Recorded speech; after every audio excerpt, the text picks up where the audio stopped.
Hello horror lovers, welcome to the channel. Before the terror begins, I want to ask you to subscribe to the channel, as it will help me a lot. Also, leave a comment telling me which city you're watching from, I'd love to know. Click the like button, all of this because the crisp night air nipped at my cheeks as I adjusted my backpack straps, excitement coursing through my veins. The forest loomed before me, a dark tapestry of shadows and whispers. I took a deep breath, savoring the scent of pine and damp earth. "You sure about this, Alex?" my friend Jake asked, concern etched on his face. "Night hiking can be pretty dangerous." I flashed him a confident grin. "Come on, where's your sense of adventure? We've done this trail a dozen times. Besides, the stars are going to be amazing tonight." Jake shook his head but smiled. "All right, just be careful. Call me when you get back to the trailhead, okay?" "Will do, Mom," I teased, giving him a playful salute before turning towards the trail. The first few minutes were exhilarating. My headlamp cut a swath through the darkness, illuminating the path ahead. Nocturnal creatures rustled in the underbrush, their eyes occasionally reflecting the light in eerie pinpricks. I hummed softly to myself, feeling alive and connected to the wilderness around me. As I delved deeper into the forest, however, an unsettling feeling began to creep over me. The friendly trails I knew so well seemed different in the dark, twisted into unfamiliar shapes. I paused, frowning, and pulled out my map. "Okay, Alex," I muttered to myself. "You should be approaching the ridge by now. Just keep the creek to your left and you'll be fine." I pressed on, but the sound of running water that should have been guiding me was conspicuously absent. The trees seemed to press in closer, their branches reaching out like gnarled fingers. A cold sweat broke out on my forehead as I realized the terrible truth. I was lost. "No, no, no," I whispered, panic rising in my chest. I spun around, trying to retrace my steps, but every direction looked the same in the oppressive darkness. My breath came in short gasps as I fumbled for my phone, only to find it had no signal. "Help!" I shouted, my voice sounding small and frightened in the vast forest. Can anyone hear me? Only the mocking echo of my own words answered me. Tears of frustration and fear welled up in my eyes. I sank to the ground, leaning against a tree trunk, and tried to calm my racing heart. "Think, Alex. Think," I coached myself. "What did that wilderness survival guide say? Stay put if you're lost, right? But what if no one knows to look for me here?" As if in answer to my desperate thoughts, a faint glimmer of light caught my eye. It was distant, barely visible through the thick foliage, but it was there. Hope surged through me, chasing away the chill of fear. "Hello?" I called out, scrambling to my feet. "Is someone there?" The light remained steady, a beacon of promise in the darkness. Without hesitation, I began to move towards it, my earlier caution forgotten in the rush of relief. "Thank God," I breathed, pushing through the undergrowth. "I'm saved." Little did I know, as I hurried towards what I thought was my salvation, that I was walking straight into a nightmare beyond my darkest imaginings. The forest seemed to hold its breath, watching as I took step after fateful step towards the light and the horrors that awaited me there. My heart pounded in my chest as I pushed through the dense undergrowth, branches whipping against my face. The mysterious light grew brighter, beckoning me forward with its promise of safety. Sweat trickled down my back despite the cool night air, a mixture of exertion and lingering fear. "Hello?" I called out again, my voice hoarse. "Is anyone there?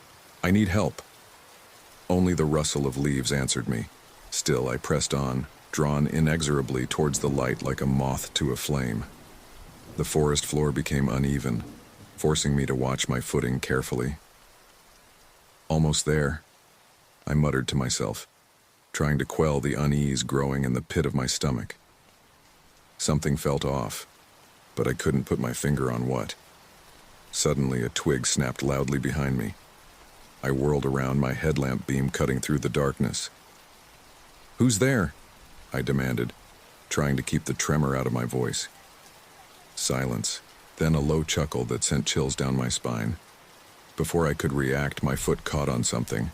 There was a heart-stopping moment of confusion, then a sickening snap. White-hot pain exploded in my leg as something clamped down hard. I screamed, a raw, primal sound that echoed through the forest. Looking down, I saw the gleaming metal teeth of a trap biting into my flesh. Blood oozed from the wound, staining my torn pant leg. "Help!"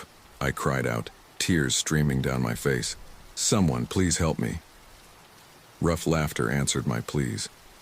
Heavy footsteps approached, and a gruff voice spoke. Well, what do we have here? Looks like we caught ourselves a curious little hiker." Two men emerged from the shadows, their faces obscured by the harsh glare of flashlights. My blood ran cold as I saw the rifles slung over their shoulders. "Please," I whimpered, "I'm lost. I need help. My leg." The taller of the two men crouched down, examining the trap. "Nasty business, that. But you shouldn't have been poking around where you don't belong, boy." I didn't mean to," I stammered. "I saw the light and thought—" "You thought wrong," the other man interrupted. He turned to his companion.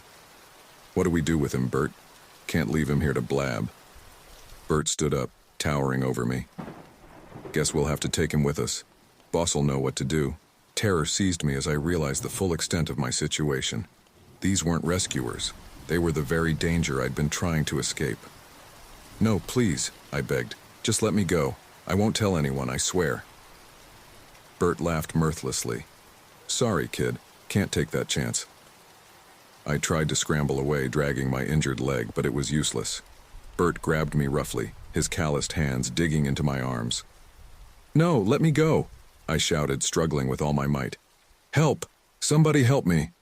The other man stepped forward. "Shut him up, will you? Before he brings the whole forest down on us." The last thing I saw was Bert's fist coming towards my face.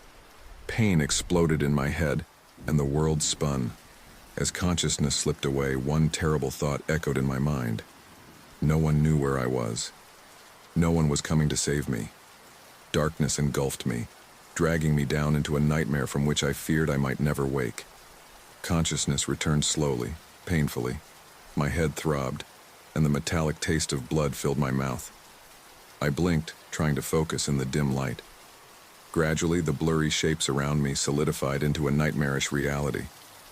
I found myself in a small, dank room. The air was thick with the smell of mold and something worse, a coppery scent that made my stomach churn. My wrists and ankles were bound tightly, the rough rope biting into my skin. Panic rose in my throat as the memories came flooding back. "Hello?" I croaked, my voice barely above a whisper. "Is anyone there?" Harsh laughter answered me, sending ice through my veins. Heavy footsteps approached, and a door I hadn't noticed creaked open. Bert, the man from the forest, stepped in, followed by two others I didn't recognize. "Well, look who's finally awake," Bert sneered. "Welcome to your new home, boy." I swallowed hard, fighting back tears. "Please, just let me go. I won't tell anyone, I swear." One of the new men, a wiry guy with a scar across his cheek, chuckled. "Hear that, Bert? He swears. How touching." The third man, burlier than the others, stepped forward. His eyes were cold as he regarded me. "You made a big mistake wandering into our territory, kid. Now we gotta figure out what to do with you." "What? What are you going to do to me?" I asked, hating how my voice trembled. Bert crouched down, his face inches from mine. "That depends on how cooperative you are. We've got a nice little operation going here, and we can't have you messing it up. So you're going to tell us everything about yourself, and who might come looking for you." I shook my head desperately. "No one knows I'm here. I was hiking alone. Please, just let me go." The blow came out of nowhere, snapping my head to the side. Stars exploded behind my eyes as Bert's fist connected with my jaw. "Wrong answer," he growled. "Try again." What followed was a blur of pain and terror. They took turns, asking questions and dealing out punishment when my answers didn't satisfy them. I lost track of time, retreating into the recesses of my mind to escape the agony. Eventually, they left me alone in the darkness. I curled up as best I could with my bindings, sobs racking my body. How had a simple night hike turned into this nightmare? Days blended together, marked only by sporadic visits from my captors. They brought meager amounts of food and water, just enough to keep me alive. The torture continued, sometimes physical, sometimes psychological. They seemed to delight in describing what they'd do to me if I didn't cooperate. During one particularly brutal session, I caught a glimpse of something through a crack in the wall, trees swaying in the wind. It was such a small thing, but it became my lifeline, a tiny connection to the world outside this hell. As I lay there, battered and broken, I clung to that image. I had to survive. I had to find a way out. Somehow, some way, I would escape this nightmare. The alternative was too horrifying to contemplate. With every ounce of strength left in my battered body, I made a silent vow. I would not let this place break me. I would endure. I would survive. And one day, I would be free. The tiny crack in the wall had become my window to sanity. I spent hours staring at it, watching the play of light and shadow, listening to the whisper of wind through leaves. It was a lifeline, a reminder that there was still a world beyond this hellish prison. As I lay there, my body aching from the latest round of questioning, I strained my ears. Voices drifted through the thin walls, my captors seemingly unaware of how their words carried. Bigger shipment coming in next week, a gruff voice, probably Bert's, was saying. Boss wants us to clear out the old traps and set new ones. Another voice, higher pitched and nasal, replied, "What about the kid? He's taking up space we could use." My heart raced at the mention of myself. I held my breath, desperate to hear more. Bert grunted. "Boss says to keep him alive for now. Might still be useful. And if he ain't?" There was a pause, then Bert's chilling response. "Then we make him disappear. Permanently." Cold fear washed over me, but beneath it, something else stirred. Rage. White hot and all-consuming. How dare they discuss my life so casually? The anger built inside me, fueling a determination I thought had been beaten out of me. "I'm not dying here," I whispered fiercely to myself. "I'm getting out." With renewed purpose, I began testing my bonds. They had grown slightly looser over time, my wrists raw and bloody from constant struggle. I worked at them relentlessly, ignoring the pain. Days passed in a haze of determination and desperation. I memorized the routines of my captors, noting the changing of guards, the timing of their meals. Every scrap of information became a potential tool for escape. One evening, as the sun was setting, visible through my precious crack, I heard raised voices outside. "You idiot," Bert was shouting. "You left the radio on. What if someone heard?" "Calm down," another voice protested. "We're in the middle of nowhere. Who's gonna hear?" Their argument continued, but one word had set my heart racing. Radio. They had communication with the outside world. As if the universe was conspiring to give me hope, I caught another snippet of conversation later that night. "Search parties in the area," someone was saying. "Some hiker went missing a while back." "They won't find anything," came the dismissive reply. "We covered our tracks." A sob caught in my throat. They were looking for me. I wasn't forgotten. With trembling fingers, I worked at my bonds with renewed vigor. A plan was forming in my mind, fueled by desperation and the faintest glimmer of hope. "I'm here," I whispered to the uncaring walls. "I'm still alive. Please find me." As the night deepened, I felt a slight give in the ropes. My heart leaped. It wasn't much, but it was a start. For the first time since my capture, a smile, small and grim, crossed my face. "Hold on, Alex," I told myself. "Your chance is coming. Be ready." I closed my eyes, conserving my strength. Tomorrow would bring either opportunity or more pain. Either way, I would be ready. The time for being a victim was over. Now I was a survivor with a mission, freedom or death. There would be no in-between. The meager plate of food slid under the door, the same tasteless gruel they'd been feeding me for days. My stomach churned at the sight, but I forced myself to eat every last bit. I needed strength for what was to come. "Eat up, runt," sneered the guard outside. "Might be your last meal for a while." I said nothing, but inside my resolve hardened. They were growing careless, underestimating me. Good. Let them think I was broken. As I ate, I listened intently to the sounds outside my prison. The guards had fallen into a routine, their vigilance slipping as days passed without incident. I'd memorized their patterns, the changing of shifts, the times when the compound was quietest. Night fell, and with it came the opportunity I'd been waiting for. The night guard, always a bit too fond of his flask, settled into his chair with a heavy thud. Hours ticked by. I worked silently at my bonds, ignoring the pain as the rough rope bit into my raw wrists. Finally, miraculously, I felt the knot give way. Heart pounding, I crept to the door, pressing my ear against it. The guard's soft snores drifted through. It was now or never. With trembling hands, I eased the door open, wincing at every creak. The guard stirred, mumbling in his sleep, but didn't wake.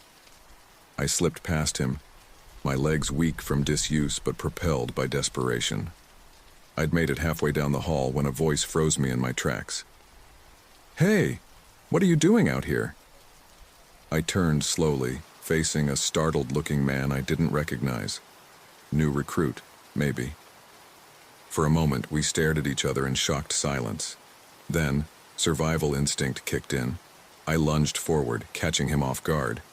We grappled, his surprise giving me a momentary advantage. My fist connected with his jaw, and he stumbled back. "Help!" he shouted. "The prisoner's escaping." Panic surged through me. I ran, ignoring the screaming protests of my battered body. Behind me, I could hear shouts and the pounding of feet. I burst out of the building into the cool night air. The forest loomed before me, dark and forbidding, but it was my only chance. I plunged into the undergrowth, branches whipping my face as I ran blindly. "He went this way!" A voice bellowed behind me.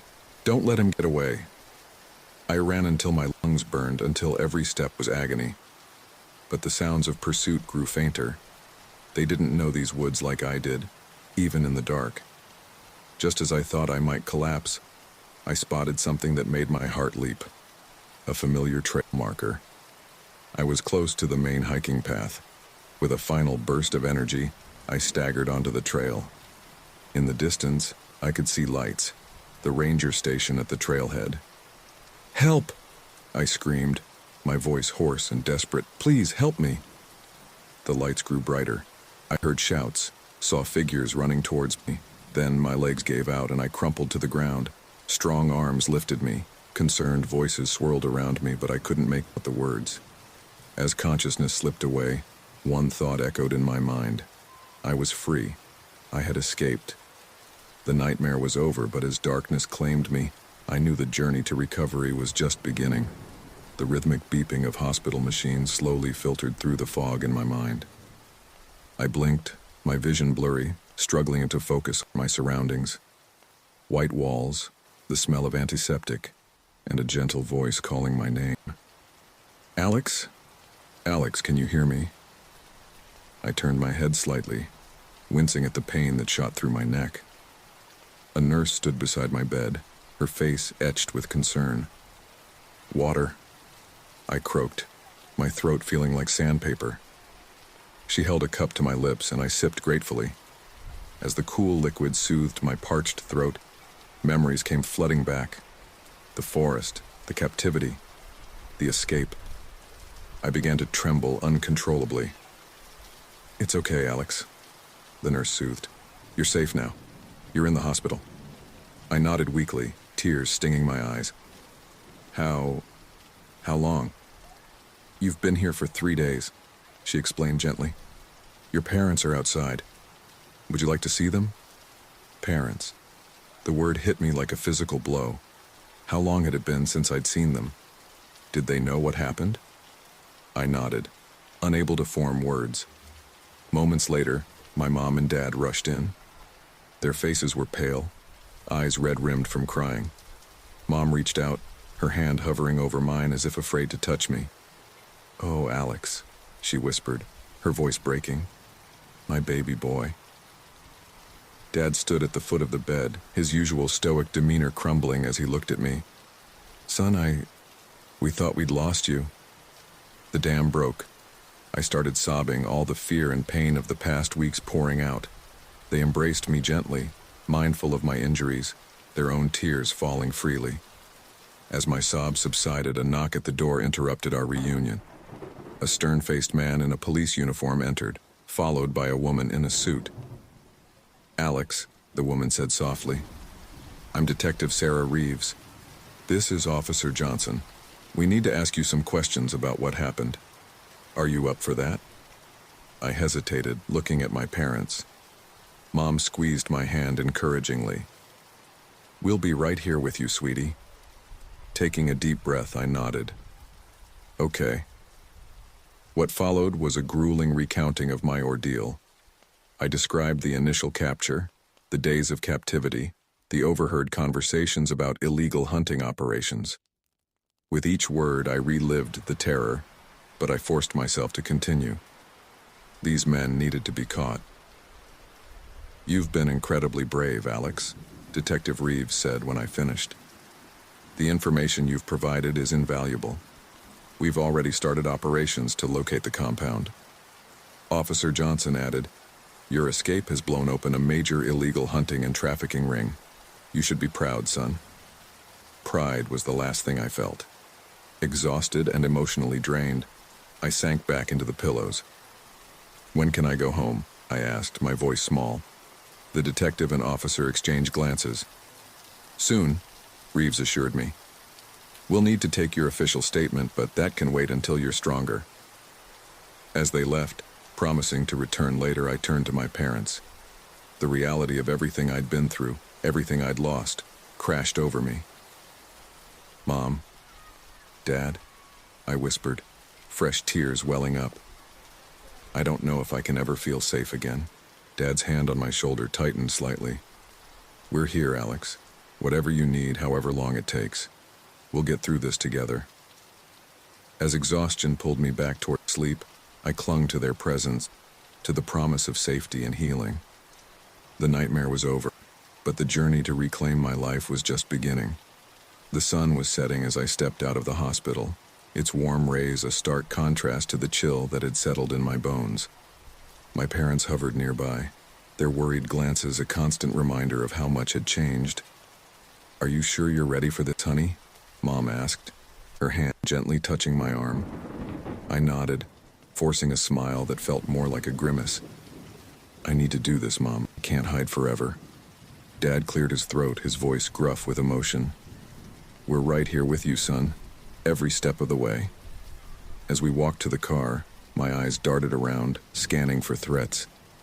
Every shadow seemed to hide danger, every stranger a potential captor. I took a deep breath, trying to calm my racing heart. The drive home was silent, tension thick in the air. As we pulled into our driveway, I froze. The familiar sight of our house, once a source of comfort, now felt alien and exposed. "Alex?" Dad's voice broke through my paralysis. "We're home." Home. The word echoed in my mind, hollow and uncertain. I stepped out of the car on shaky legs, my gaze fixed on the front door. Suddenly, a figure burst from the house.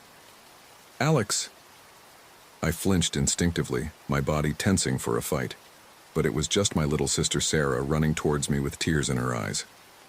"Careful, Sarah," Mom cautioned. "Alex is still recovering." Sarah slowed, her excitement tempered by concern. "I missed you so much," she said, her voice small and uncertain. I managed a genuine smile this time. "I missed you too, Squirt." As we entered the house, the familiar scents and sights washed over me. But instead of comfort, they brought a wave of anxiety. Everything looked the same, yet felt irrevocably different. "We kept your room just as you left it," Mom said, hovering uncertainly. "But we can change anything you want." I nodded absently, my eyes drawn to the windows. Were they secure enough? What if someone tried to break in? Alex? Dad's voice pulled me back to the present. Why don't you sit down? You look pale. I sank onto the couch, my legs suddenly weak. Sarah sat next to me, careful not to touch me but staying close. Do you want to talk about it? She asked hesitantly. The question hung in the air, heavy with unspoken fears and concerns. I opened my mouth to respond, but no words came out. How could I explain the terror, the helplessness, the constant fear? It's okay, Dad said, sitting across from me. You don't have to say anything you're not ready for. Mom joined us, her eyes shining with unshed tears. We're just so grateful to have you home, sweetheart. Home. There was that word again. I looked around at my family, at the familiar surroundings that now felt so foreign. A lump formed in my throat.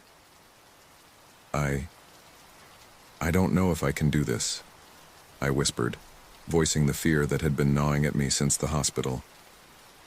Everything feels wrong. I don't feel safe anywhere. Sarah's small hand found mine, squeezing gently. But you are safe now, Alex. We won't let anyone hurt you again. Her simple faith, the unconditional love in my parents' eyes, it was almost too much to bear. Tears spilled down my cheeks as the emotions I'd been holding back finally broke free. As my family enveloped me in a gentle embrace, I clung to them like a lifeline. The road ahead would be long and difficult, filled with nightmares and therapy sessions, with panic attacks and small victories. But in that moment, surrounded by love and support, I felt the first faint stirring of hope. Maybe, just maybe, I could find my way back to myself. Maybe one day this house would feel like home again. The nightmare gripped me, vivid and terrifying. I was back in that dank room, the smell of fear and despair thick in the air. Rough hands grabbed at me, harsh voices promising pain and suffering. I jolted awake with a strangled cry, sweat soaking my sheets. For a moment I couldn't breathe, couldn't remember where I was. Then, slowly reality seeped back in. My room. Home. Safe. A soft knock at the door made me flinch. Alex? Mom's voice was hesitant, concerned. Can I come in? I took a shaky breath. Yeah, it's okay. She entered, her face etched with worry in the dim light. Another nightmare? I nodded, unable to meet her eyes. She sat on the edge of my bed, careful not to touch me without permission, a new habit we'd all had to learn. Do you want to talk about it? She asked gently. I shook my head. Not really. It's always the same anyway. Mom sighed, her hand hovering near mine before retreating. The therapist said it might help to share when you're ready. The therapist, Dr. Larson. Our first session was today. The thought sent a wave of anxiety through me. I don't know if I can do this, Mom, I whispered. How can talking about it make anything better? She smiled sadly. It's not about making it better right away, honey. It's about learning to cope, to heal. As the sun rose, casting a warm glow through my window, I steeled myself for the day ahead. The drive to Dr. Larson's office was tense, each mile feeling like a step back towards my personal hell. The waiting room was quiet, decorated in soothing blues and greens. A fish tank bubbled softly in one corner. I sat rigid, eyes darting to the door every few seconds. Alex? A kind-faced woman appeared. I'm Dr. Larson. Would you like to come in? I glanced at Mom, who nodded encouragingly. On leaden feet, I followed the doctor into her office. Make yourself comfortable, she said, gesturing to a plush armchair.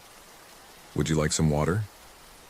I shook my head, perching on the edge of the seat, ready to bolt at any moment. Dr. Larson settled across from me, her demeanor calm and open. I know this isn't easy, Alex. We'll take it as slow as you need. Why don't we start by you telling me a little about yourself?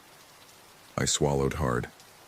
I used to love hiking, I began, my voice barely above a whisper. Being outdoors made me feel alive, you know? Now, I trailed off, unable to articulate the fear that gripped me at the mere thought of the forest. She nodded, understanding. It's natural to feel that way after what you've been through. Your love of nature was used against you, twisted into something frightening.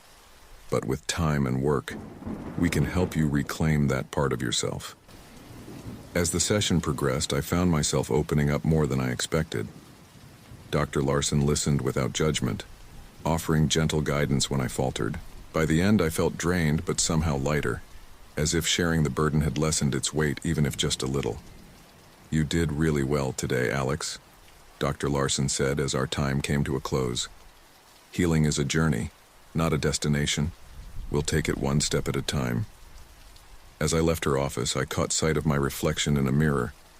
The face looking back at me was pale and drawn, with shadows under the eyes. But there was something else there too, a tiny spark of determination. I might be battered and broken, but I wasn't defeated. Not yet. With each small step, each word shared, I was fighting back. And maybe, just maybe, I could win this battle and reclaim my life. The stark white walls of the hospital room felt both comforting and oppressive as I lay in the bed, staring at the ceiling. The steady beep of monitors and the hushed voices of nurses in the hallway created a surreal atmosphere, as if I were trapped in a bubble separated from the real world. A soft knock on the door jolted me from my thoughts. Alex, are you up for some visitors? It was Dr. Reeves, the kind-faced physician who had been overseeing my care. I nodded weakly, my throat still raw from screaming during last night's nightmare. Dr. Reeves stepped aside, revealing my parents and Detective Sarah Johnson. Mom rushed to my bedside, her eyes brimming with tears. "Oh, sweetheart," she whispered, reaching for my hand but stopping short, unsure if I wanted to be touched. I managed a small smile and took her hand, squeezing gently. Dad stood at the foot of the bed, his usual stoic demeanor cracking as he looked at me. "How are you feeling, son?" I'm okay," I lied, not wanting to worry them more than they already were. Detective Johnson cleared her throat softly. "Alex, I know this is difficult, but we need to ask you some questions about what happened. Are you up for that?" Fear clenched my stomach, but I nodded. "I'll try." For the next hour, I recounted my ordeal in halting words, often pausing to collect myself or to push back the panic that threatened to overwhelm me. Detective Johnson listened patiently, her face a mask of professional calm, but I could see the anger simmering in her eyes. "You've been incredibly brave, Alex," she said when I finished. "The information you've provided is crucial. We've already made significant progress in tracking down these criminals." A wave of exhaustion washed over me, and I sank back into the pillows. "When can I go home?" I asked, my voice small and uncertain. Dr. Reeves stepped forward. "We'd like to keep you for observation for another day or two, Alex. You've been through a traumatic experience, and we want to ensure you're physically and emotionally stable before discharge." I nodded, relief and disappointment warring within me. The hospital felt safe, but I longed for the familiar comfort of my own room. As if reading my thoughts, Mom spoke up. "We'll be right here with you, sweetheart, every step of the way." Dad nodded in agreement, his voice gruff with emotion. "You're not alone in this, son. We'll get through it together." Their words were meant to comfort, but a sudden wave of guilt crashed over me. "I'm sorry," I choked out, tears spilling down my cheeks. "I'm sorry for putting you through this. If I hadn't been so stupid, if I had just stayed on the trail—" "No, Alex," Dad interrupted firmly. "This is not your fault. The only people to blame are the ones who did this to you." Detective Johnson leaned in, her voice gentle but firm. "Your father's right, Alex. You're the victim here, not the one to blame. Focus on healing now. We'll take care of the rest." As they left the room, promising to return later, I turned my face to the window. The world outside seemed impossibly bright and normal, a stark contrast to the darkness that had become my reality. A nurse entered, adjusting my IV and checking my vitals. Try to get some rest, she said kindly. But as I closed my eyes, I knew sleep would bring no peace. The nightmares waited, ready to drag me back into the horrors I had escaped. The physical ordeal might be over, but the battle to reclaim my mind and spirit was just beginning. The autumn leaves crunched beneath my feet as I took hesitant steps along the familiar path. The woods I once loved now loomed ominously, every rustle and snap making me flinch. But I pressed on, Dr. Larson's words echoing in my mind. Small steps, Alex. Each one is a victory. Sarah walked beside me, chattering away about school and friends, filling the silence I couldn't bring myself to break. Her presence was both comforting and guilt-inducing. I hated that my little sister had to be my protector. Alex? Sarah's voice broke through my spiraling thoughts. Are you okay? We can turn back if you want. I took a deep breath, forcing a smile. I'm fine, Squirt, just taking it all in. We reached the small clearing where this nightmare had begun months ago. My heart raced, sweat beading on my forehead despite the cool air. This is where it happened, isn't it? Sarah asked softly, her usual exuberance subdued. I nodded, unable to speak. Memories flooded back. The initial fear, the pain, the hopelessness. But something else stirred within me too. A spark of anger, of defiance. They don't get to take this from me, I said, my voice barely above a whisper. This place, these woods, they were mine first. Sarah squeezed my hand. And they still are. You're here now, aren't you? We sat on a fallen log, the forest alive around us. Gradually, the familiar sounds soothed my frayed nerves. The rustle of leaves, the chirping of birds, the distant gurgle of the creek. Tell me about your adventures here, Sarah said, leaning her head on my shoulder. The happy memories. So I did. I told her about the time I saw a family of deer at dawn, about discovering a hidden waterfall, about camping under the stars. With each story, the woods seemed to transform, shedding the shroud of fear and reclaiming their wonder. As the sun began to set, casting long shadows through the trees, we knew it was time to head back. The walk home was easier, my steps more sure. Mom and Dad were waiting on the porch, worry etched on their faces despite their attempts to hide it. How was your walk? Mom asked, her casual tone belied by the tension in her shoulders. It was... I paused, searching for the right words. It was hard, but good. I needed to do that. Dad nodded, pride shining in his eyes. You're stronger than you know, son. That night as I lay in bed, the familiar tendrils of a nightmare began to creep in. But this time something was different. In my dream, I was back in the clearing, but I wasn't alone or helpless. The forest itself seemed to rise up around me, branches and vines entangling my captors, the very earth swallowing them up. I woke with a start, heart pounding, but not from fear. For the first time in months, I felt a glimmer of hope, of power reclaimed. The next morning, I called Dr. Larson. I want to go back, I said when she answered. To the woods. Properly this time. I could hear the smile in her voice. That's a big step, Alex. Are you sure you're ready? I thought about the dream, about the stories I'd shared with Sarah, about the anger and defiance that had sparked within me. I'm not sure, I admitted, but I need to try. I can't let them win. I can't let them take this part of me. All right, Dr. Larson said. We'll work on a plan. Remember, healing isn't linear. There will be setbacks, but each step forward is a victory. As I hung up, I looked out my window at the trees swaying in the distance. They no longer seemed menacing but inviting. Challenging perhaps, but not insurmountable. I knew the road ahead would be long and difficult. The trauma wouldn't disappear overnight, and there would be many more battles to face. But for the first time since my ordeal, I felt ready to fight. Ready to reclaim not just the woods, but my life, my passion, myself. The journey of 1,000 miles begins with a single step. and I had taken mine. The steady rhythm of my footsteps on the treadmill matched the pounding of my heart. Sweat dripped down my face as I pushed myself harder, faster. In the gym's mirror, I caught glimpses of my reflection, leaner, stronger, but with eyes that still held shadows of fear.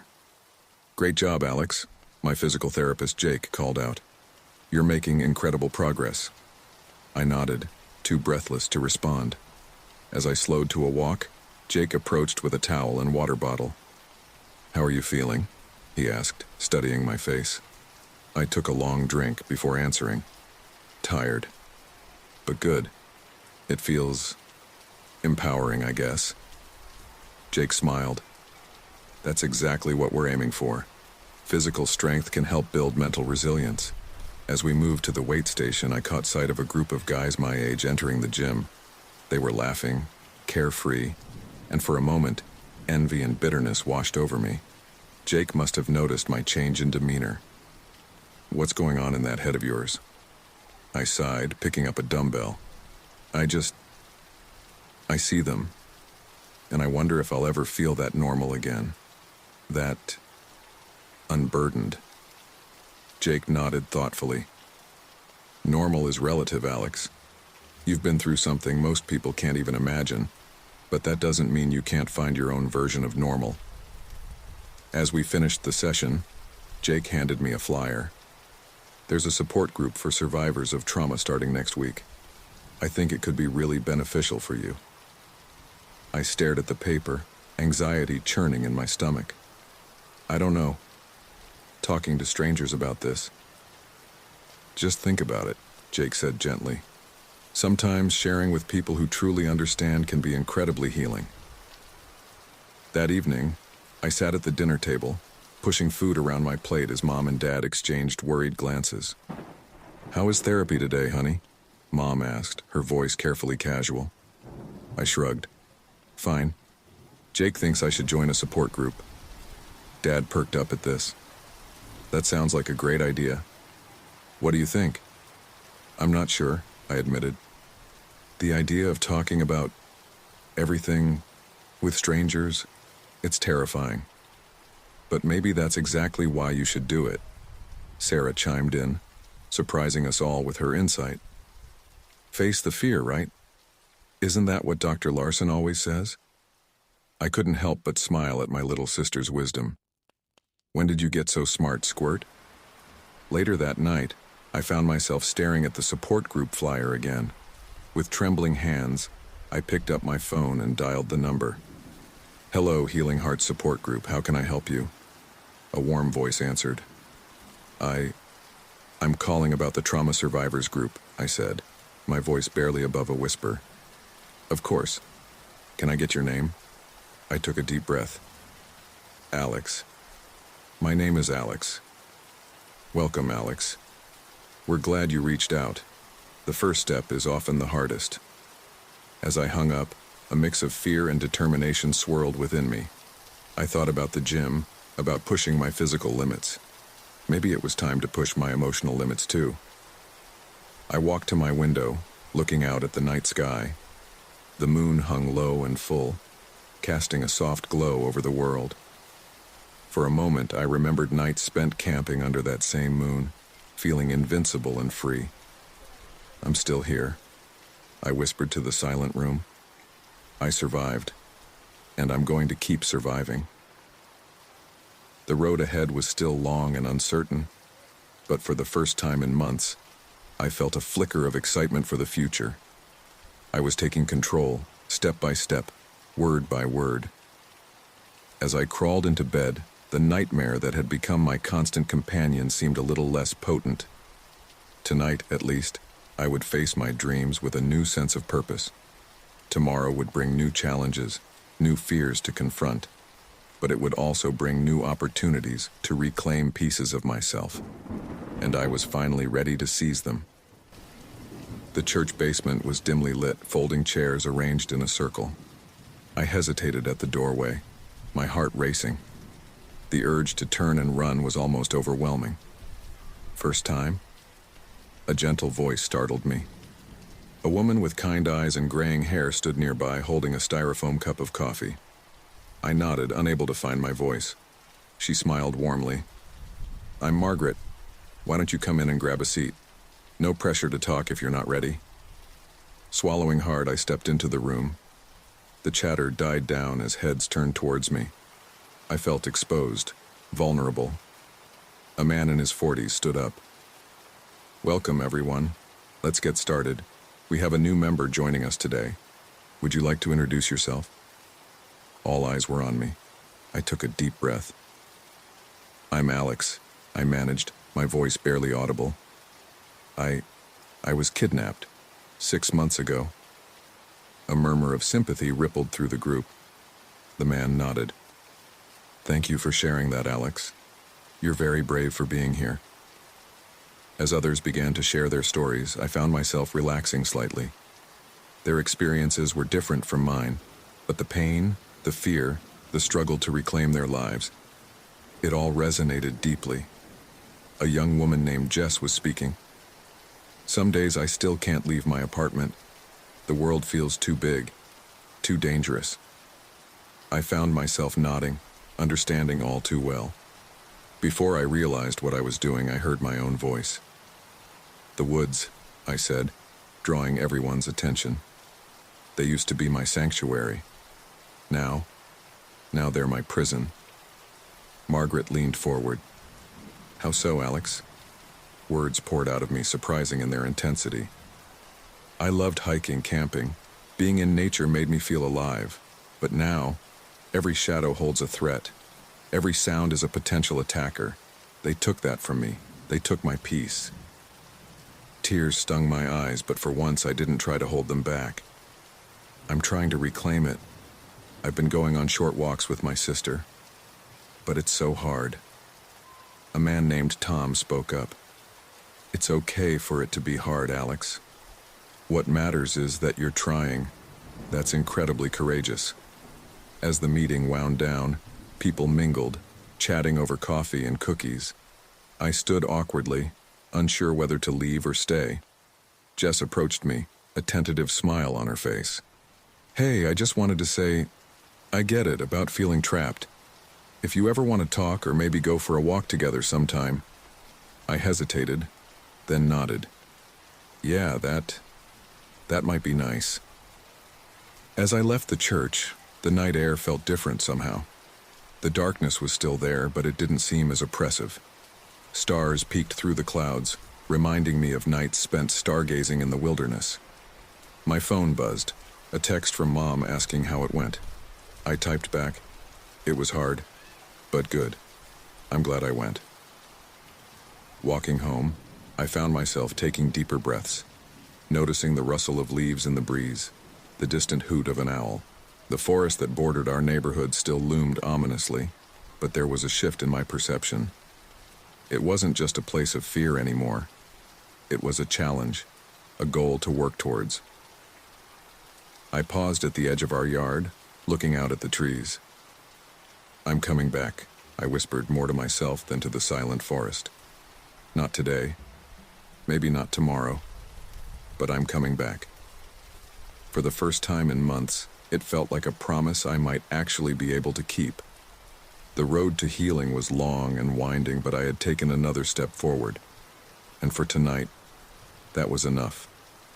The early morning mist clung to the grass as I laced up my hiking boots, my hands trembling slightly. Today was the day. After weeks of preparation with Dr. Larson and countless smaller outings with my family, I was finally attempting a solo hike. "Are you sure about this, Alex?" Mom asked, worry etched on her face. "We could come with you?" I shook my head, forcing a smile. "I need to do this alone, Mom. But I'll have my phone and I've got the GPS tracker you insisted on." Dad placed a hand on my shoulder, his touch gentle. "We're proud of you, son. Remember, there's no shame in turning back if it gets too much." With a deep breath, I stepped out of the house and towards the familiar trailhead. Each step felt monumental, my senses hyper-alert to every sound and movement around me. The forest welcomed me with a symphony of birdsong and rustling leaves. I focused on my breathing just as Dr. Larson had taught me. In for 4, hold for 4, out for 4. The rhythm helped calm my racing heart. As I ventured deeper into the woods, memories both beautiful and terrifying vied for attention in my mind. I paused at a fallen log, recognizing it as a spot where I used to rest and sketch the surrounding nature. Hesitantly, I sat down, pulling out the small sketchbook I'd brought along. My hand shook as I began to draw, but gradually, the familiar act soothed my nerves. The forest around me slowly transformed from a place of fear to a subject of art. A twig snapped nearby, and I froze, pencil poised mid-stroke. Panic surged through me, memories of rough hands and harsh voices threatening to overwhelm me. It's okay, I whispered to myself, squeezing my eyes shut. You're safe. You're in control. Slowly, I opened my eyes, forcing myself to look around. There, just a few yards away, stood a young deer. It gazed at me curiously, unafraid. A laugh bubbled up from my chest, surprising in its genuineness. "Hey there," I said softly. "You scared me for a second." The deer tilted its head, ears twitching, before bounding away into the undergrowth. I watched it go, a sense of wonder replacing the fear that had gripped me moments before. Inspired, I turned to a new page in my sketchbook, quickly capturing the essence of the deer from memory. As I drew, I felt a shift within me, a reconnection to the part of myself I thought I'd lost forever. Hours passed as I hiked further, stopping occasionally to sketch or simply breathe in the forest air. The sun was beginning to set when I finally turned back, realizing with a start that I'd ventured farther than I'd initially planned. As I emerged from the tree line, I saw my family waiting anxiously on the porch. Sarah was the first to spot me, running down to meet me. "Alex, you did it!" she cried, throwing her arms around me.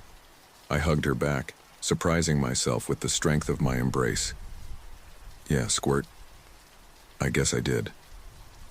Mom and Dad approached, relief evident on their faces. "How was it?" Dad asked, his voice carefully neutral. I considered the question, looking back at the forest bathed in the golden light of sunset. "It was healing," I said finally. "I'm not fully there yet, but I think I found a piece of myself out there today." Mom wiped a tear from her eye. "We're so proud of you, honey." As we walked back to the house together, I felt a lightness in my step that had been absent for months. The woods were no longer just a place of trauma. They were becoming a place of recovery, of rediscovery. That night as I lay in bed, the nightmares that had plagued me for so long seemed less potent. Instead, I dreamed of dappled sunlight through leaves, of deer paths and babbling brooks. For the first time in a long while, I looked forward to what the next day might bring. The journey was far from over, but I had taken a crucial step. The forest, once my captor, was slowly becoming my liberator. The buzzing of my phone jolted me awake. Groggily, I fumbled for it in the darkness, my heart racing as I saw Detective Johnson's name on the screen. "Alex, I'm sorry to call so early, but I have news." Her voice was tense, urgent.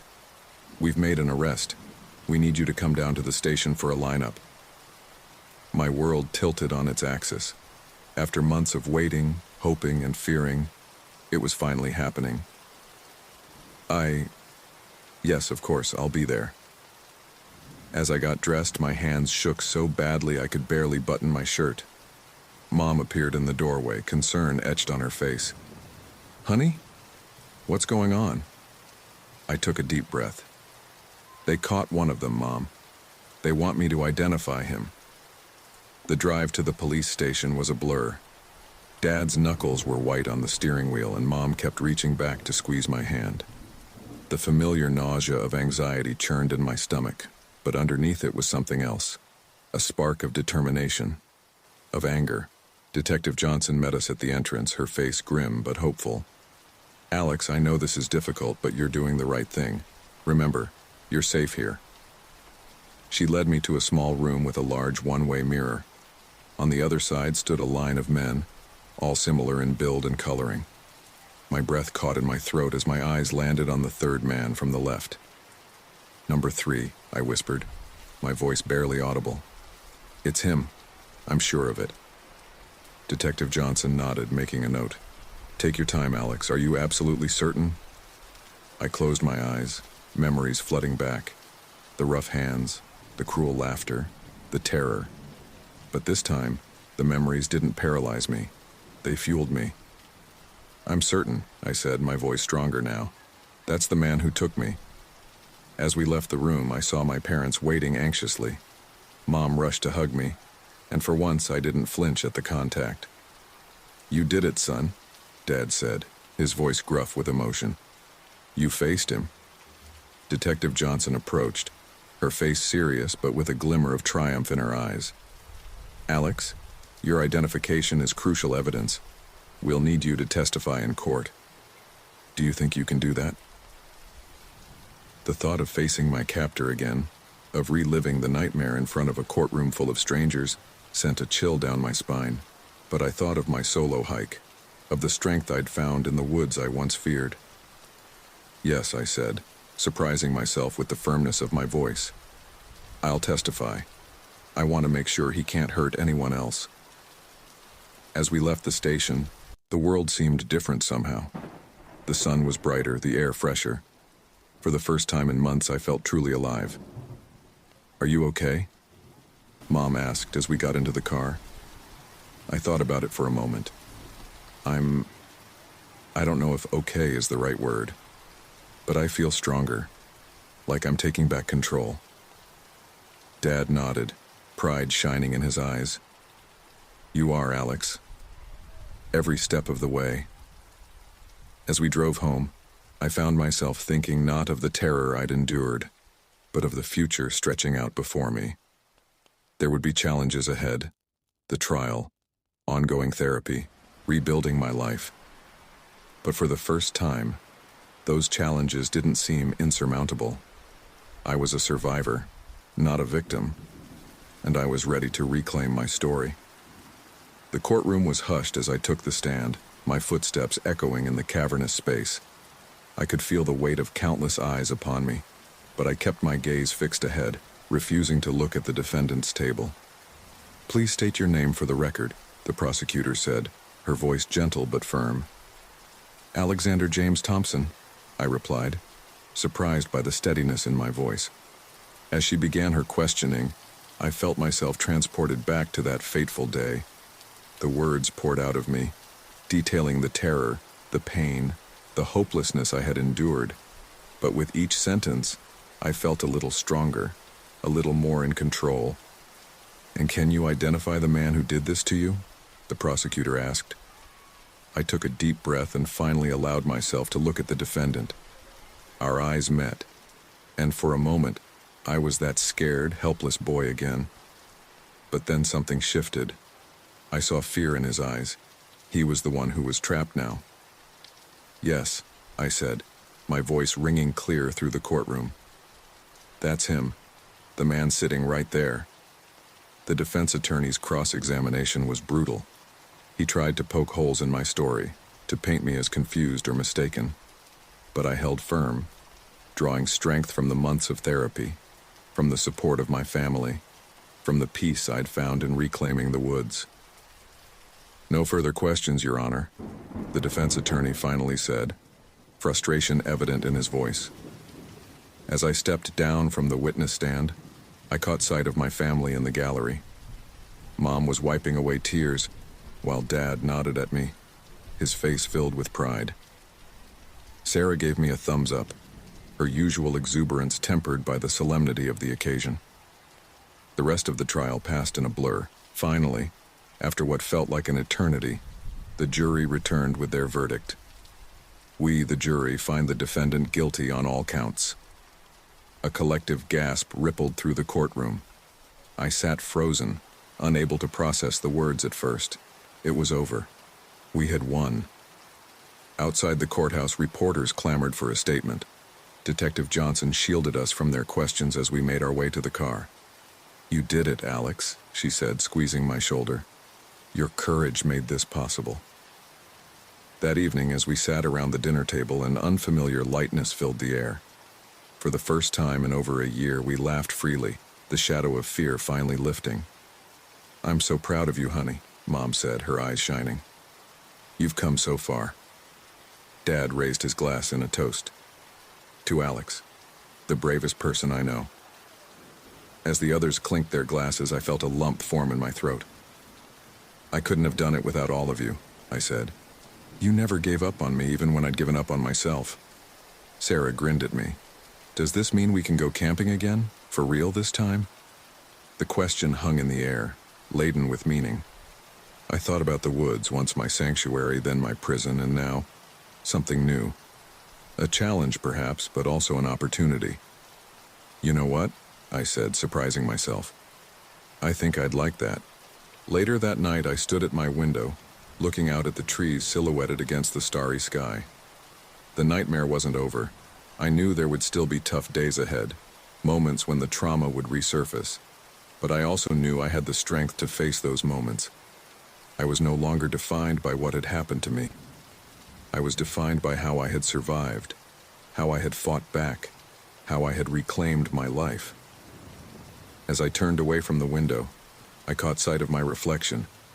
The person looking back at me was changed, scarred perhaps, but also stronger, more resilient. For the first time in a long time, I smiled at my reflection, ready to face whatever the future might hold.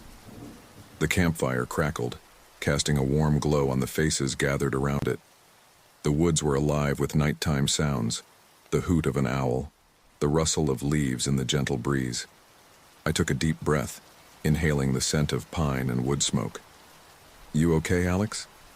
Dad asked, his voice low and concerned. I nodded, offering a small smile. "Yeah, I'm good. It's different than I expected." It had been Sarah's idea to come camping, a family trip to celebrate my high school graduation.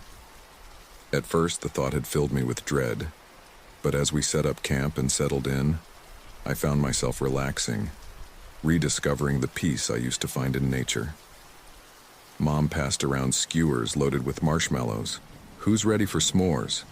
As we toasted our marshmallows, the conversation flowed easily, punctuated by laughter and the occasional yelp as someone's marshmallow caught fire.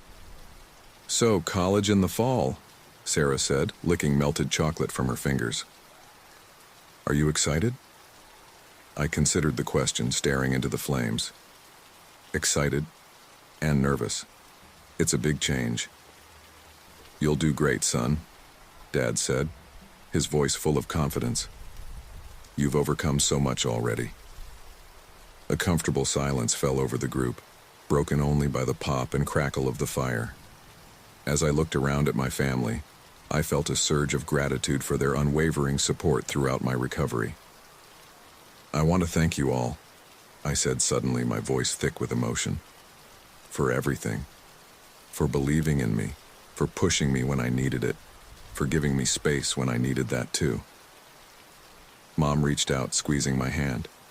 "Oh, honey, that's what family is for." "We're just so proud of you, Alex," Dad added.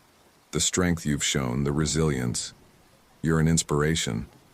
Sarah, in a rare moment of seriousness, nodded in agreement. "Yeah, bro.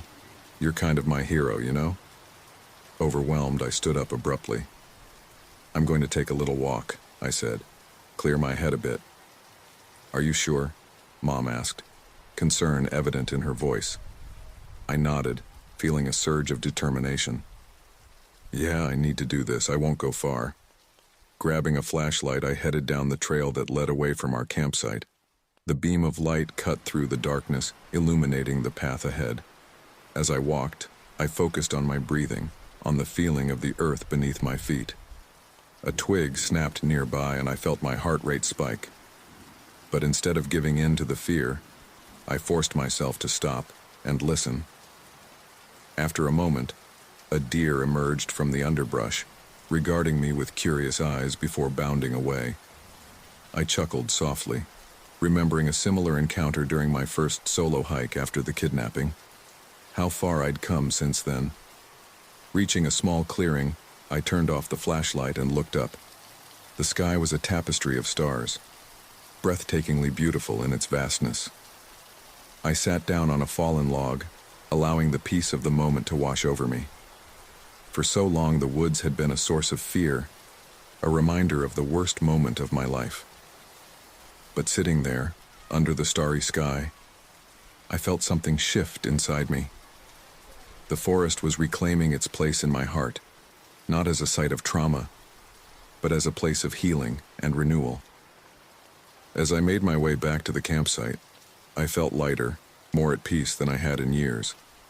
The path ahead, college, new challenges, a life beyond the shadow of what had happened to me, no longer seemed so daunting. We sat in comfortable silence, sipping our coffee and watching as the world around us slowly came to life. "You know," Dad said after a while, "when you were little, you used to beg me to take you camping every weekend. You loved the outdoors so much." I smiled at the memory. I remember. It felt like magic back then. "And now?" he asked, his eyes searching my face. I considered the question, looking out at the forest around us. Now, it's complicated. But I think the magic is still there. It's just different. As the sun climbed higher in the sky, we heard movement from the campsite. Mom and Sarah emerged from their tents, looking sleepy but content. "There you are," Sarah called out. "We thought maybe you'd been eaten by bears." I laughed, surprised by how easy and genuine it felt. "Not today, sis. Maybe tomorrow." We spent the morning hiking, the familiar rhythm of walking soothing my nerves. As we reached a scenic overlook, I found myself hanging back, lost in thought. Mom noticed, falling into step beside me. "What's on your mind, honey?" I sighed, trying to put my feelings into words. "I was just thinking about college, about leaving home." She nodded, waiting for me to continue. "Part of me is excited," I said. "But another part, I'm scared, Mom. What if I can't handle it? What if everything falls apart again?" Mom stopped, turning to face me. Her eyes were filled with a mixture of love and fierce determination. "Alex, listen to me." Ilara's eyes fluttered open, the dim light of dawn seeping through the threadbare curtains.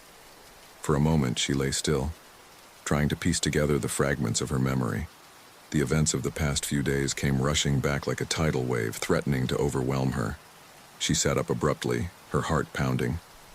"Thorn," she whispered, her voice hoarse from disuse. As if summoned by her voice, the door creaked open and Thorn's familiar silhouette appeared. "You're awake," he said, relief evident in his tone. He stepped into the room, his usual confident stride replaced by a hesitant approach. Ilara's mind raced with questions, but her parched throat made speaking difficult. Thorn seemed to understand, quickly pouring a glass of water from a nearby pitcher and offering it to her. After taking a long sip, Ilara found her voice. "How long was I out?" Thorn sat on the edge of the bed, his eyes never leaving her face. 3 days. We weren't sure you'd..." He trailed off, unable to finish the sentence. The weight of what had transpired settled heavily on Ilara's shoulders. The battle, the chaos, the moment when everything had seemed lost. It all came flooding back. "The others?" she asked, dreading the answer. Thorn's expression softened. "They made it. We all did, thanks to you." Ilara closed her eyes, relief washing over her.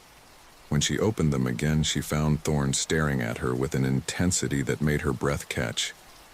"What you did out there," he began, his voice low and filled with emotion. "I've never seen anything like it. You saved us all, Ilara." She shook her head, memories of the desperate gamble she'd taken flashing through her mind. "I didn't know if it would work. I just knew I had to try." Thorn reached out, hesitating for a moment before taking her hand in his. "You unlocked something in yourself, something powerful. The question is, what do we do now?" Ilara looked down at their joined hands, then back up at Thorn's face. The man who had once been her enemy, then reluctant ally, now looked at her with a mixture of awe and something else she couldn't quite name. "We finish what we started," she said, her voice growing stronger with each word. "The Syndicate thinks they've won, but they have no idea what's coming for them." A ghost of a smile played on Thorn's lips. "And what exactly is coming for them?" Ilara swung her legs over the side of the bed, ignoring the protest of her aching muscles. "Us. All of us. United." As she stood, a wave of dizziness washed over her. Thorn was there in an instant, his arm around her waist, steadying her. "Easy," he murmured. "You're still recovering." Ilara leaned into him, allowing herself a moment of vulnerability. "I saw something when I was... wherever I was," she said softly. "A vision, maybe. Or a memory." Thorn's arm tightened around her. "What did you see?" She pulled away slightly, looking up into his eyes. The truth about the fracture, about why it happened and who was really responsible. Thorn's eyes widened. "Ilara, if that's true, it changes everything," she finished for him. "We need to gather the others. They need to hear this." As if on cue, voices echoed from the hallway outside. Footsteps approached rapidly, and the door burst open to reveal Zara and Kieran, their faces a mix of joy and disbelief. "You're awake!" Zara exclaimed, rushing forward to embrace Ilara. Kieran hung back, his usual stoic expression softened by relief. "Good to have you back among the living," he said gruffly. As Ilara returned Zara's hug, she caught Thorn's eye over her friend's shoulder. He nodded, understanding passing between them without words. "Gather everyone," Ilara said as Zara released her. "We have a lot to discuss, and not much time." Kieran raised an eyebrow. "The Syndicate?" Ilara's expression hardened.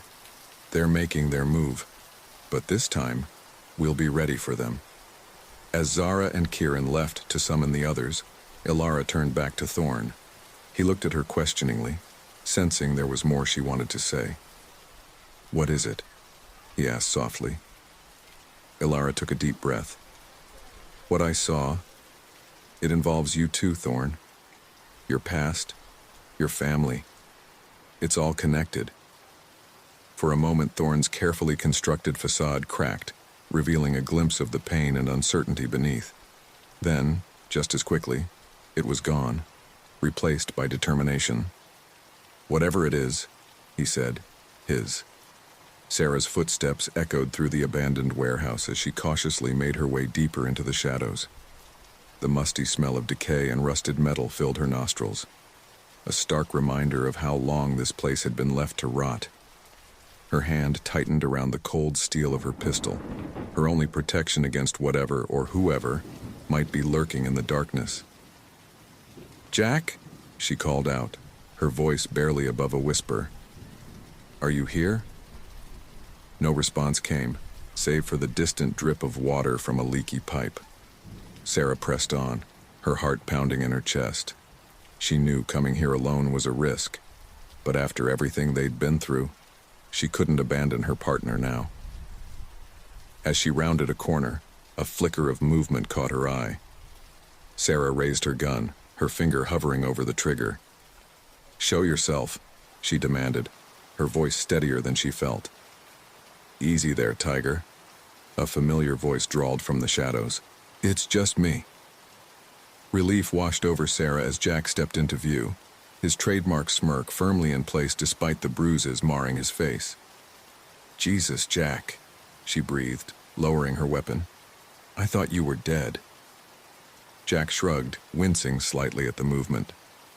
"Takes more than a few goons with delusions of grandeur to take me out. You should know that by now." Sarah holstered her gun and closed the distance between them, her eyes scanning his injuries. "What happened? Your message was so cryptic, I thought—" I know," Jack interrupted, his expression turning serious. "I'm sorry about that, but I couldn't risk saying too much. They've got eyes and ears everywhere." "They?" Sarah questioned, her brow furrowing. "You mean the Syndicate?" Jack nodded grimly. "It goes deeper than we thought, Sarah. Way deeper. I found out who's really pulling the strings, and let's just say it's not good. Sarah felt a chill run down her spine. They'd been chasing the shadowy organization known as the Syndicate for months, always one step behind. If Jack had finally uncovered the truth. "Tell me everything," she insisted. Jack glanced around nervously before leaning in close. "Not here," he whispered. "We need to move. I've got a safe house set up across town. I'll explain everything there." As they made their way out of the warehouse, Sarah couldn't shake the feeling that they were being watched. The hairs on the back of her neck stood on end, and she found herself constantly looking over her shoulder. "Relax," Jack murmured as they slipped out a side door. "If they knew we were here, we'd be dead already." "That's not as comforting as you think it is," Sarah retorted, but she forced herself to take a deep breath. They moved quickly through the darkened streets, sticking to alleys and side roads to avoid being seen. Finally, after what felt like hours, they arrived at a nondescript apartment building on the outskirts of town. Jack led her up to the third floor, unlocking a door at the end of the hallway.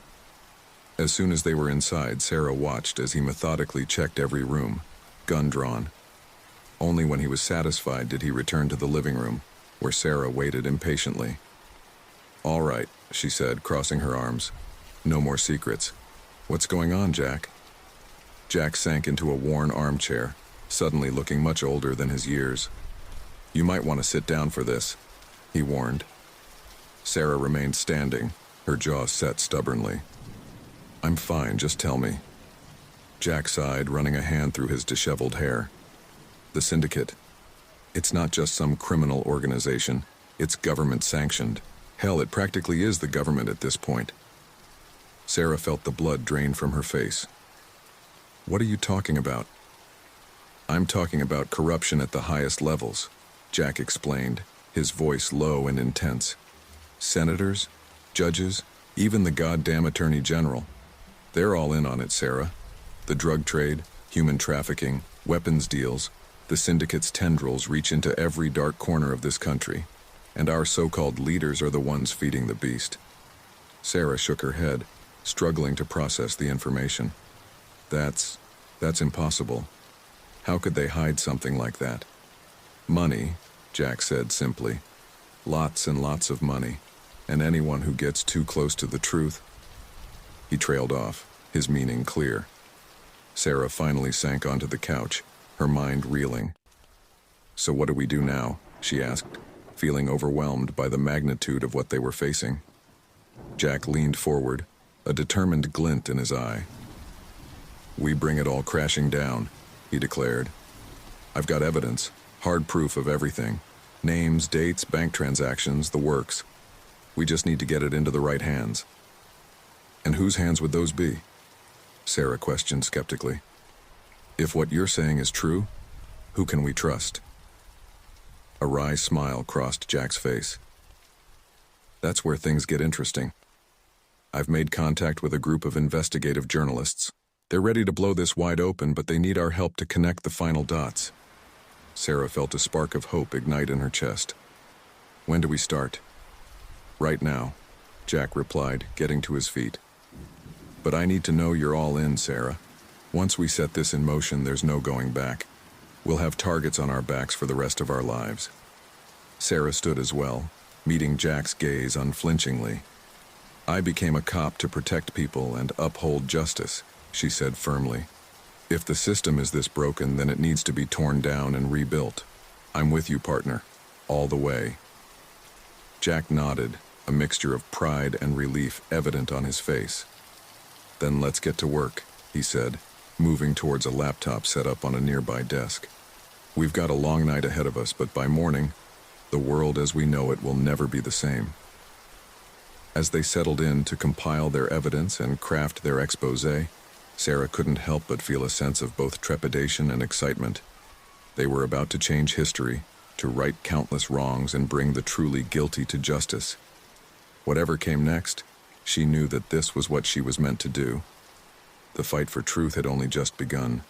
The first rays of dawn were just beginning to peek through the grimy windows of the safe house when Jack finally leaned back from the computer, rubbing his bloodshot eyes. Sarah, who had been poring over a stack of documents, looked up at him expectantly. "It's done," Jack said, his voice hoarse from hours of intense focus. "I've sent everything we have to our journalist contact. Now we wait." Sarah stood up, stretching her stiff muscles. "How long do you think it'll take for them to verify and publish?" Jack shrugged, a wry smile playing on his lips. "Could be hours, could be days. But once it hits, all hell's going to break loose." As if on cue, Sarah's burner phone buzzed. She snatched it up, her heart racing as she read the message. "It's from Captain Reeves," she said, her brow furrowing. "He wants us to come in. Says it's urgent." Jack was on his feet in an instant, his hand instinctively moving to his holster. "It's a trap," he said, his voice low and tense. "They must know we're onto them." Sarah nodded, her mind racing. "So what's our play? We can't exactly ignore a direct order from our superior." For a moment, Jack was silent, his eyes distant as he weighed their options. Finally, he spoke. "We go in," he said, his tone resolute. "But we're not going in blind. We need to be ready for anything." The next hour was a flurry of activity as they prepared. Weapons were checked and rechecked, contingency plans were made, and a quick call was placed to their journalist contact, warning them to be on high alert. As they stepped out of the safe house, the morning sun now fully risen, Sarah couldn't shake the feeling that everything was about to change. The streets were quiet, almost eerily so, as if the whole city was holding its breath in anticipation. "You know," Jack said as they walked to their car, his voice uncharacteristically soft, "no matter what happens today, I want you to know it's been an honor working with you, Sarah." Sarah felt a lump form in her throat. "Don't talk like that," she said, forcing a smile. "We're going to get through this. We have to." Jack nodded, but his eyes were solemn. "Just in case," he said, reaching into his pocket and pulling out a small flash drive. "If anything happens to me, this has everything. Names, dates, locations, the whole conspiracy laid bare. Get it to the press, no matter what." Sarah took the drive, her hand trembling slightly as she pocketed it. "Nothing's going to happen to you," she insisted. "We're partners, remember? Where you go, I go." The drive to the precinct was tense, both of them hyper-aware of their surroundings, half expecting an ambush at every turn. But they arrived without incident, the familiar brick building looming before them, suddenly looking far more ominous than it ever had before. As they walked through the bullpen, Sarah couldn't help but look at her fellow officers in a new light. How many of them were involved? How deep did the corruption really go? Captain Reeves's office door was closed, the blinds drawn. Jack and Sarah exchanged a glance before Jack raised his hand to knock. "Come in," Reeves's gruff voice called out. They entered, tension coiled in every muscle. Reeves sat behind his desk, his face unreadable. "Close the door," he said, gesturing to the chairs in front of him. "We need to talk." As Sarah shut the door, she noticed Jack's hand hovering near his weapon. She took a deep breath, steeling herself for whatever was about to unfold. "I'm going to cut right to the chase," Reeves said, leaning forward. "I know what you two have been up to. The late nights, the off-the-books investigation, the meetings with known journalists." Sarah felt her heart skip a beat, but she kept her face impassive. Jack, beside her, was a statue of calm. Reeves's eyes bored into them. "What I want to know is, why didn't you come to me with this?" For a moment, the room was silent. Then, to Sarah's surprise, Jack let out a bark of laughter. "With all due respect, sir," he said, his voice dripping with sarcasm, "how were we supposed to know who to trust?" Reeves nodded slowly. "Fair enough," he conceded. "But you need to understand the shitstorm you're about to unleash. This goes higher than you can imagine. There are people involved who can make both of you disappear without a second thought." Sarah leaned forward, her eyes narrowing. "Are you threatening us, Captain?" "No," Reeves said, shaking his head. "I'm warning you, and—" He paused, seeming to wrestle with himself for a moment. "I'm offering my help." Jack and Sarah exchanged a startled glance. "Your help," Jack repeated, skepticism evident in his voice. Reeves sighed heavily. "I've been on the force for 30 years, he said. "I've seen the rot setting in, watched good cops get pushed out or bought off. I've tried to fight it from the inside, but—" He trailed off, looking suddenly old and tired. "Maybe it's time for a different approach." Sarah felt a glimmer of hope. "So you'll stand with us?" she asked. Reeves nodded grimly. "I'll do more than that. I've got files of my own, things I've been collecting for years. Combined with what you have, it might be enough to bring the whole corrupt system crashing down." As they began to discuss strategy, Sarah felt a weight lift from her shoulders. They weren't alone in this fight anymore. The road ahead would be dangerous, fraught with peril at every turn, but for the first time in months, she allowed herself to believe that they might actually win. The storm was coming, but they would face it together. The next 48 hours passed in a blur of frenetic activity. Captain Reeves's office became their war room, blinds permanently drawn as they pieced together their collective evidence. Coffee cups and takeout containers littered every surface, a testament to their relentless work. Sarah stood back, surveying the web of connections they'd mapped out on the wall.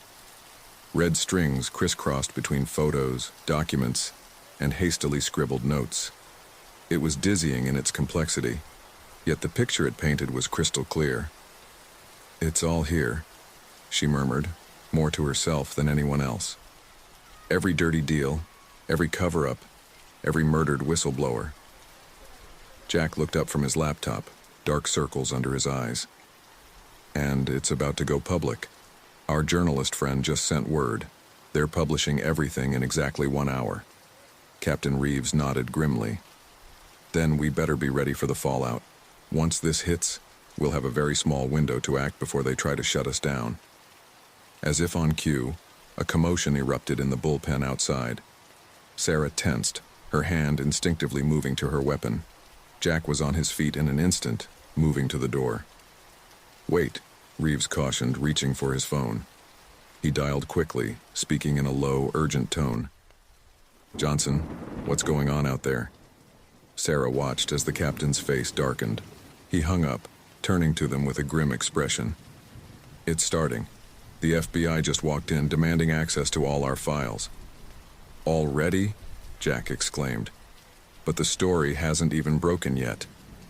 Someone must have tipped them off, Sarah realized, her mind racing.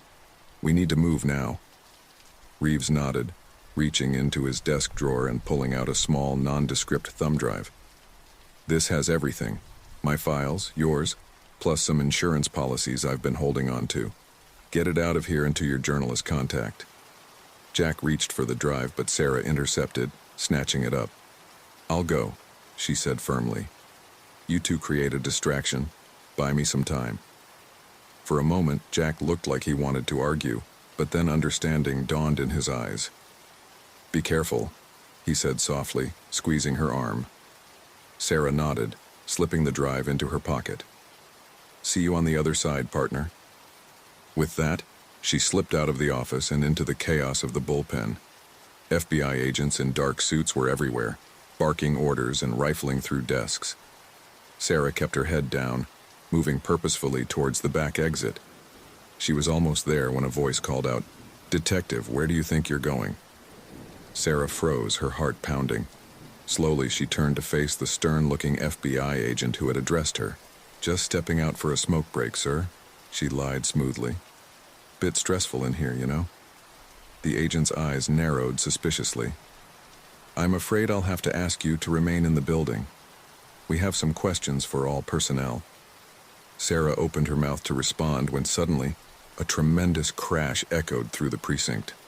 All heads turned to see Jack, who had apparently accidentally knocked over an entire filing cabinet, sending papers flying everywhere. "Oh, geez, I'm so clumsy," he exclaimed loudly, making a show of trying to gather the scattered files. "Don't mind me, folks. Just doing some impromptu reorganizing." The FBI agent turned back to Sarah, but she was already moving, slipping out the door and into the alley behind the precinct. She broke into a run, weaving through back streets and side alleys, constantly checking over her shoulder for any sign of pursuit. Finally, breathless and on edge, she arrived at the agreed-upon meeting spot, a small, dingy internet cafe in a part of town where people didn't ask questions. Sarah spotted her contact immediately, a young woman with bright purple hair hunched over a laptop in the corner. She slid into the seat across from her, wordlessly passing over the thumb drive. The woman, Kelly, if Sarah remembered correctly, took it without looking up. "Cutting it a bit close, aren't we?" she muttered, plugging the drive into her computer. "Couldn't be helped," Sarah replied tersely. "How long until it goes live?" Kelly's fingers flew over the keyboard. "Give me 5 minutes to upload and verify, then it all goes public. Every major news outlet, social media platform, and government watchdog will have full access." Sarah nodded, her eyes constantly scanning the cafe for any sign of trouble. The next 5 minutes felt like an eternity, each second ticking by with agonizing slowness. Finally, Kelly looked up, a fierce grin on her face. "It's done. The truth is out there now, for better or worse." Sarah let out a breath she didn't realize she'd been holding. "Now what?" Kelly shrugged, closing her laptop. "Now we wait for the world to catch fire. I'd suggest finding somewhere safe to lay low for a while. Things are about to get very messy." As if to punctuate her point, both of their phones began buzzing incessantly. News alerts, messages, calls all flooding in at once. Sarah stood, her mind already racing ahead to her next move. "Thank you," she said sincerely. "For everything." Kelly nodded, her expression serious. "Just doing my job. Good luck out there, detective. Something tells me you're going to need it." As Sarah stepped out of the cafe and into the gathering storm, she couldn't help but feel a mix of terror and exhilaration. The truth was out. The die was cast. Whatever came next, there was no going back now. The revolution had begun. Sarah's burner phone buzzed incessantly as she weaved through the crowded streets. The city was in chaos. People huddled around screens and shop windows, their faces a mix of shock and disbelief as the news of widespread government corruption spread like wildfire. She ducked into an alley, finally answering the call. "Jack?" she said breathlessly. "Sarah, thank God." Jack's voice came through, tense and urgent. "Where are you?" "About 10 blocks from the precinct. What's happening?" "It's a madhouse. The feds are arresting people left and right. Reeves is in custody, but he managed to slip me a message. We need to meet at the fallback location. Can you make it?" Sarah glanced around, her instincts on high alert. "Yeah, I'll be there in 20. Be careful, partner." As she made her way to the abandoned warehouse they designated as their emergency rendezvous point, Sarah couldn't shake the feeling of being watched. Every passing car, every stranger on the street could be a potential threat. The warehouse loomed before her, a hulking shadow against the setting sun. Sarah approached cautiously, her hand on her weapon. As she slipped inside, a figure emerged from the darkness. "Easy," Jack said, holding up his hands. "It's just me." Sarah relaxed slightly, but her guard remained up. "What's our situation?" Jack ran a hand through his disheveled hair. "It's worse than we thought. The corruption goes deeper than anyone imagined. We're talking judges, generals, even a few foreign diplomats. The whole system is scrambling to contain the damage." "And us?" Sarah asked, dreading the answer. "We're officially fugitives," Jack said grimly. "They're painting us as rogue agents who fabricated evidence to destabilize the government. There's a nationwide manhunt underway."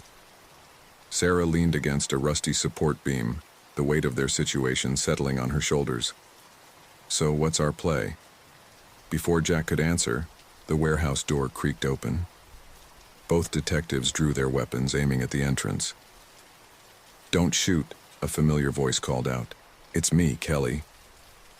The purple-haired journalist stepped into view, her hands raised. "I thought you might need some help." Jack lowered his gun slowly. "How did you find us?" Kelly smirked. "I'm an investigative journalist. Finding people is kind of my thing. Plus, this place wasn't exactly Fort Knox." Sarah holstered her weapon but remained wary. What kind of help are we talking about? Kelly reached into her bag, pulling out a laptop. I've got contacts. People who believe in what we're doing and want to help. Activists, hackers, even a few sympathetic government employees who managed to avoid the initial purge. She opened the laptop, revealing a secure chat window. We've set up a network. Safe houses, secure communication channels, the works. If you're going to continue this fight, you're going to need allies. Jack and Sarah exchanged a look. Continue the fight? Jack echoed. We've already blown the whistle. What more can we do? Kelly's expression turned serious. You've exposed the corruption, sure, but the real battle is just beginning. There are still powerful people out there trying to spin this, to bury the truth. We need to keep the pressure on, make sure justice is served. Sarah felt a renewed sense of purpose coursing through her. She's right, Jack. We can't stop now. Not when we're so close. Jack nodded slowly, a determined glint in his eye. All right, I'm in. What's our first move? Kelly grinned, her fingers flying across the keyboard. I'm glad you asked. We've uncovered some interesting chatter about a secret meeting. High-level officials trying to coordinate their response to the leaks. If we can infiltrate that meeting, we could gather even more evidence, Sarah finished, excitement building. Maybe even catch some big fish in the act. Exactly, Kelly confirmed, but it won't be easy. The location is heavily guarded and security will be tight. Jack cracked his knuckles, a hint of his old cocky smile returning. Good thing you've got two of the best detectives in the city on your side. As they huddled around the laptop, planning their next move, Sarah felt a mix of fear and exhilaration. They were in uncharted territory now, fighting against forces more powerful than they could have imagined. But they weren't alone anymore. The road ahead would be dangerous, filled with unknowns. But as Sarah looked at her determined companions, she knew they stood a chance. The truth was out there, and they would make sure it stayed in the light, no matter the cost. All right, team, Sarah said, her voice steady and resolute. Let's go change the world.